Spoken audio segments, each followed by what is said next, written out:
परितंत्र के घटक। पाठ है तुम्हारा, कोई बात नहीं करेगा, अपने काम में लगे रहो।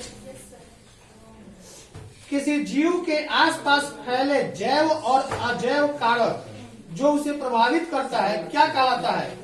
संसार कहलाता है, वायुमंडल कहलाता है, पर्यावरण कहलाता है। कौन से पदार्थ का अपघटन पर्यावरण में नहीं हो सकता?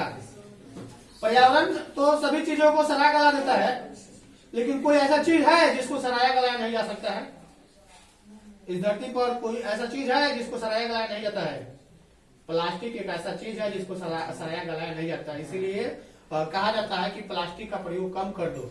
जैसे हम लोग कागज यूज करते हैं, चाहे कपड़ा यूज करते हैं, चाहे जो भी चीज यूज करते हैं ना, उसको सराया गलाया जा सकता है, लेकिन प्लास्टिक को सराया गलाया नहीं जाता है, इसलिए यह पर्यावरण को सबसे ज्यादा प्रदूषित करता है। हरे पौधे क्या कहलाते हैं? उत्पादक या अपघटक? उत्पादक। उत्पादन करते हैं सिर्फ हरे पौधा, सारा जीव उसी पर माने जीवित है।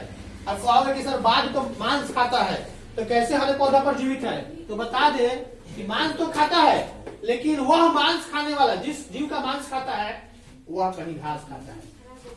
अब मान के चलो वो हरिण को मार के खाता है, या गाय को मार के खाता है, या नीलगाय को मार के खाता है। जिस जीव को मार के खाता है वो घास खाने वाला है, वह हरे पौधे पर डिपेंड है। तो हरे पौधा प्राथमिक उत्पादक है। मैदानी परिस्थिति तंत्र में तृतीय उपभोक्ता क्या है? सांप है कि हरा पौधा है? इस धरती पर जो चक्र बना हुआ है, उस चक्र में से एक जीव समाप्त हो जाएगा ना, तो निश्चित है कि उसके आगे वाला जीव समाप्त होने लगेगा। अब सोचो, सांप जिस जीव को खाता है वह जीव खत्म हो जाए तो सांप क्या खाएगा? मरना पड़ेगा। मैंने स्तर के हर जीव को जीना जरूरी है, और हर जीव किसी न किसी जीव का आहार है। सांपों का खाता है, कीड़ा मकोड़ा खाता है, चूहा खाता है, मेढक खाता है, आदमी के खून पीता है। पीता नहीं है, गुस्से में आके काटता है। गुस्से में आके काटेगा तो जो लार हम लोगों के जीभ से निकलता है, उसके भी वैसे ही जीभ से उस समय उत्तेजना के कारण जो निकलता है विष, वह विष जहां वो काटता है वहीं जाके वो विष पड़ता है, खून निकलेगा, विष उसमें मैच करेगा पूरा शरीर। देखते हो एगो चींटी काटता है तो कैसे हिल जाते हो, कितना छटपटाने लगते हो। एगो छोटा सा मध काटता है तो कितना छटपटाने लगते हो, फूल जाता है। ठीक उसी तरह से सांप दांत लगाया, उस पर वह विष छोड़ा, पूरा शरीर में वह फैलना शुरू कर देगा। धीरे धीरे तुम्हारा जो श्वास चल रहा है उसको अवरुद्ध कर देगा, गाज से भर देगा। लेकिन आदमी मरता नहीं है।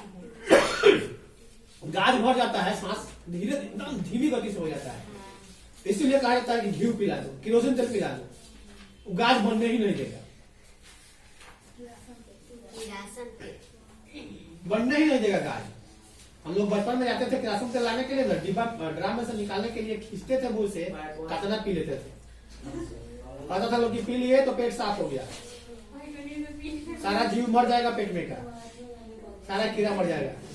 हम लोग जब से जाएंगे ना लाने के लिए थे, तो उस समय चीनी हो रहा है, जब से जाएंगे तब से चीनी फाँकते रहेंगे, कोई बोलेगा नहीं, जितना उठा के फाँकते रहेंगे।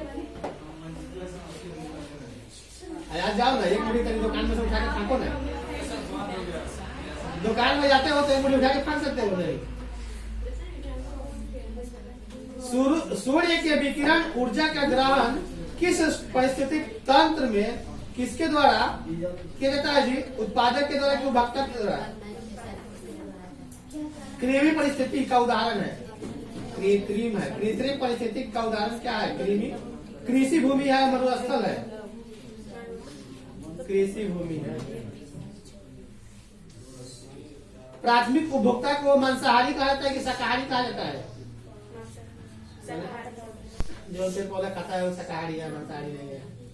मनुष्य एवं तिलचट्टा किस श्रेणी के जंतु है? मांसाहारी, शाकाहारी या सर्वाहारी? सब कुछ खाता है, घासों खाता है, मांसों खाता है। और मानव घास खाता है तो नहीं खाता है, शाक खाता है ना।